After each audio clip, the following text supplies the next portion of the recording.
आज बात करते हैं एक ऐसी पहेली की जो हमारे चारों ओर है पर दिखती नहीं। हम बात कर रहे हैं नाइट्रोजन की। एक ऐसा तत्व जो हमारी हवा में तो खूब भरा है, लेकिन जिसके बिना सच कहूं तो जिंदगी भूखी रह जाएगी। चलिए समझते हैं इस ग्रेट नाइट्रोजन अनलॉक को। जरा सोचिए इस बारे में। हमारी हवा में करीब करीब 80% नाइट्रोजन है, फिर भी पौधे इसके लिए तरसते हैं। मतलब ये कैसे हो सकता है कि कोई चीज इतनी ज्यादा हो और फिर भी इतनी कम मिले? बड़ी अजीब पहेली है ना? और यहीं से ये पहेली और भी दिलचस्प हो जाती है। नाइट्रोजन, जो हमारे प्लैनेट की सबसे आम गैस है, वही पौधों के लिए सबसे मुश्किल से मिलने वाला न्यूट्रिएंट भी है। देखिए, प्रॉब्लम ये है कि पौधे हवा से सीधे नाइट्रोजन गैस ले ही नहीं सकते। उन्हें ये एक खास रूप में चाहिए, कह सकते हैं एक रेडी टू ईट फॉर्म में। और हवा वाली नाइट्रोजन को इस फॉर्म में बदलने का जो पूरा प्रोसेस है, बस उसी को नाइट्रोजन साइकिल कहते हैं। इसको ना ऐसे समझते हैं, हवा में जो नाइट्रोजन है N2, वो समझ लीजिए एक बंद खजाने के संदूक जैसा है। अंदर खजाना तो है पर ताला लगा है, पौधे उसे खोल नहीं सकते। और दूसरी तरफ है मिट्टी में मौजूद नाइट्रेट्स यानी NO3-। ये है उस खजाने की चाबी। बस यही वो फॉर्म है जिसे पौधे अपनी जड़ों से खींच सकते हैं और बढ़ सकते हैं।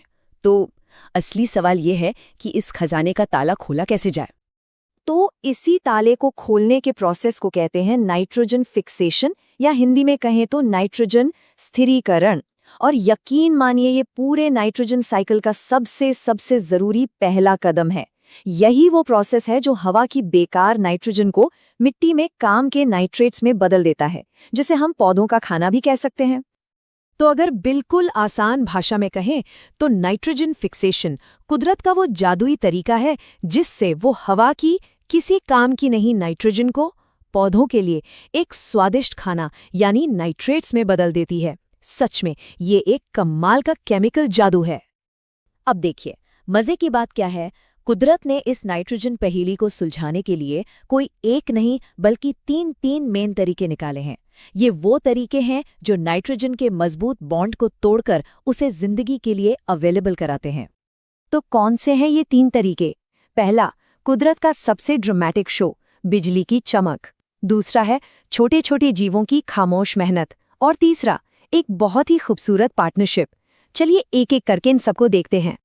पहला तरीका है रॉ पावर। जरा सोचिए, जब आसमान में बिजली कड़कती है, उस एक कड़क में इतनी ज्यादा एनर्जी होती है कि वो हवा में नाइट्रोजन के मजबूत मॉलिक्यूल्स को तोड़कर अलग कर देती है। फिर ये टूटे हुए नाइट्रोजन एटम्स ऑक्सीजन के साथ जुड़कर नाइट्रेट्स बनाते हैं और बारिश के साथ बूंद बूंद करके सीधे जमीन पर पौधों के लिए खाना बनकर बरसते हैं। दूसरा तरीका ठीक हमारे पैरों के नीचे चल रहा है, एक माइक्रोस्कोपिक लेवल पर। यहाँ काम करते हैं हमारे साइलेंट वर्कर्स, जैसे कि एजोटोबैक्टर बैक्टीरिया। पर रुकिए, ये काम सिर्फ बैक्टीरिया ही नहीं करते। भारत में एक पेड़ पाया जाता है, केसुआरीना का पेड़। ये पेड़ भी यही कमाल करता है।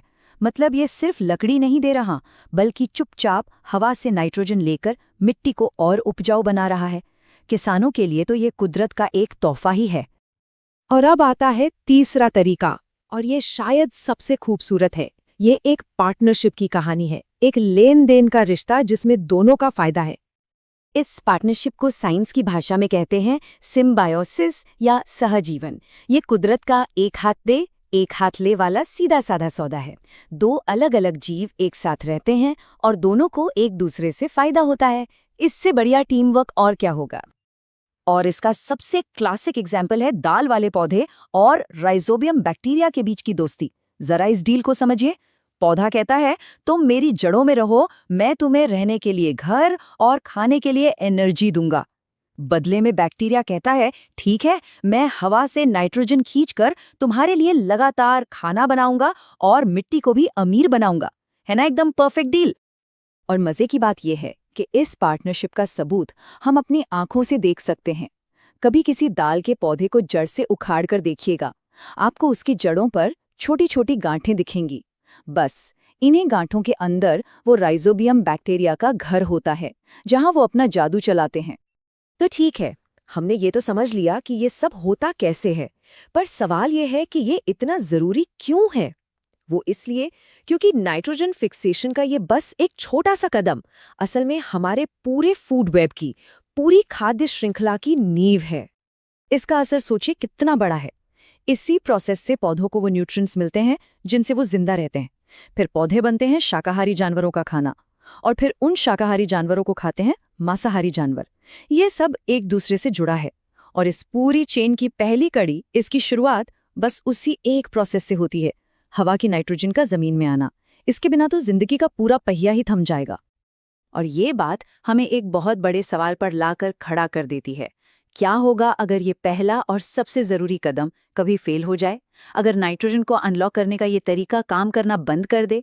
ये एक ऐसा सवाल है जो हमें याद दिलाता है कि हम सबका अस्तित्व कुदरत के इन न दिखने वाले खामोश प्रोसेस पर कितनी खूबसूरती से टिका हुआ